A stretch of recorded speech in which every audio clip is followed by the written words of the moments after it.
Hey everyone, welcome back to the show. Freak here with Wild Turtle and Reginald of Team Solo Mid. You guys put on an amazing performance there, a really convincing victory right there. The 3-for-1 at level 1. How do you play when you've got that kind of a big lead to start things out? Well, I think the biggest thing was we'd play a lot more aggressive normally when we didn't get those kills, but since we got such a big lead, we're like, all right guys, since we got such a big lead, let's not throw the game, let's not throw the game. So the whole entire time we were playing, we're like, let's not throw the game. And ending it up, like, we actually played a lot more passive than we usually do. So we're kind of disappointed after that game, but overall we played really well. So, I mean, hopefully we can carry that on to Coast too. So speaking of carrying that on, you guys have 4 more games to go. You're in a very tight race with CLG for 3rd. You've got a chance of catching Vulcan for 2nd. How do you see that race shaping up? So at the moment, we're really just trying to play our best to get better, mainly because the way we think about it is it doesn't really matter who we play at playoffs as long as we're getting a lot better. Because the thing is, a lot of teams are trying to avoid Cloud9, right? Because you don't want the 4th, 5th seed. And if you get 2nd, 3rd, or 6th, you don't play Cloud9. But the thing is, you can still go to Worlds if you play Cloud9 as long as you win your 3rd match for 3rd place. So the way we see it is we're just going to play our best, try to get better after every single game and just take it one step at a time. And if we happen to play Cloud9, we're just going to try our best and hopefully we can win. Cool. So then kind of thinking about your playoff, or sorry, not your playoff, your Super Week preparation, you're just focusing on we're going to get TSM the best team that we can, or were you prepping for specific opponents this week? It's more of we're trying to get as good as we can because mainly really just aiming towards the team and solely focusing on team is really not going to get us better. What we did was we just focused on our strategy, focused more on communication, and trying to expand our champion pool. You'll see more champions that I'll be playing this week. Are we going to see LeBlanc? You will see other champions that I will play this week. No, LeBlanc. LeBlanc's so bad right now. All right, fair enough. So then let's actually take a step back towards the game you guys just played. Wild Turtle, actually, a specific question for you. Blade of the Ruin King has tended to be really popular in AD carries right now. And you picked it up this game on Twitch. Why'd you grab the item? Blade of the Ruin King is just good in general. Like, if you ever catch out an enemy in like a bad position, you can just use Borg. You'll have more move speed, so you get to kite them. And then with Twitch, it's like his W actually slows too, so he's like extremely slow when you do that. So it's just getting assassination kills, basically. Yeah. So then another question actually about your Twitch play. At the very end, you guys got a cool combo with the Shenel on the invisible Twitch to start a team fight out. Was that a specific comp you kind of thought of before the game, or was it like, oh, we could do this, cool?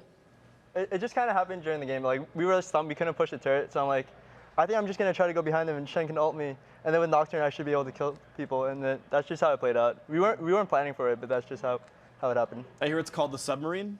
Apparently. The submarine. Why is that? Because, I don't know. Why is it called the submarine? I actually have no idea. It's like you go behind them, then you go up. I have no idea.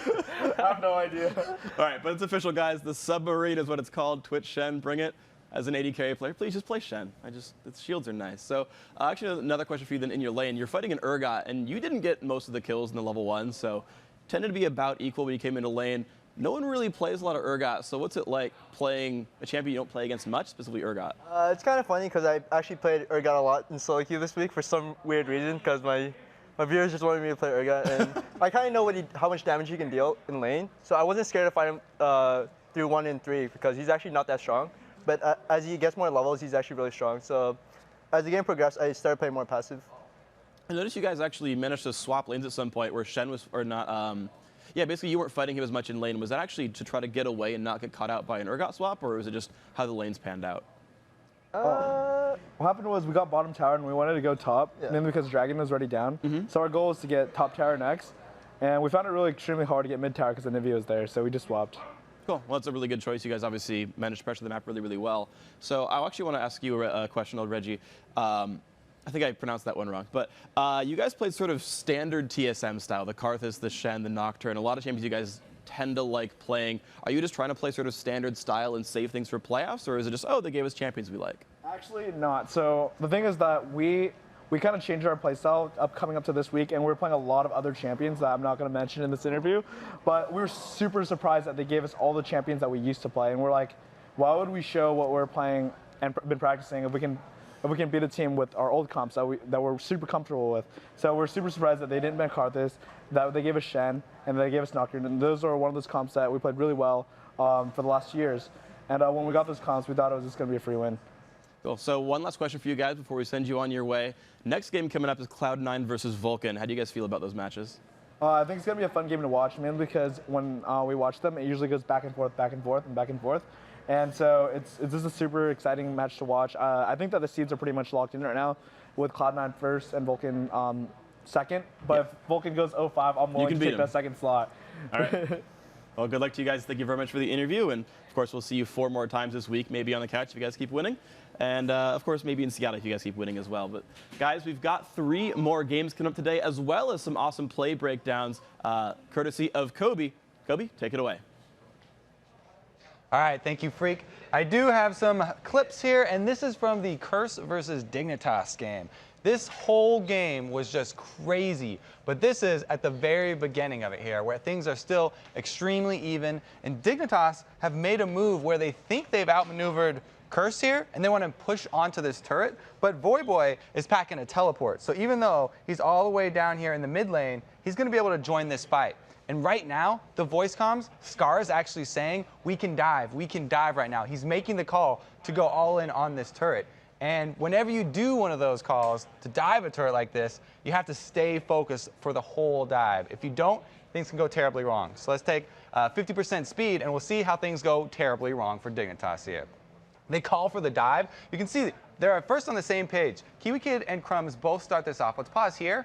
We had Crumbs even flashing forward to get the cocoon off to start this one, and KiwiKid was charging up his Elastic Slingshot, but Cop landed a very timely Varus ultimate, which is spreading to Skara, Patoy, and Cutie Pie. So that's going to lock up both of the damage dealers for Dignitas. Skara, he doesn't know which way to go. He's going in, he's going back out. He can't make up his mind here. He hits the turret a couple of times, and with all the damage of Dignitas being locked up in the back, they can't finish off anyone before that timer of Voyboy's teleport comes in. They've only got 4 seconds at most before that little Yordle does join the fight. So let's roll it at 50% speed, and we can see how Crumbs and KiwiKid are doing okay back there, but since the DPS took so long to get in, they weren't able to take anyone down, and the turret's been shooting them this entire time. Now pause here. Skara finally went in, all in here. He used his ultimate on a 100 HP Jackie.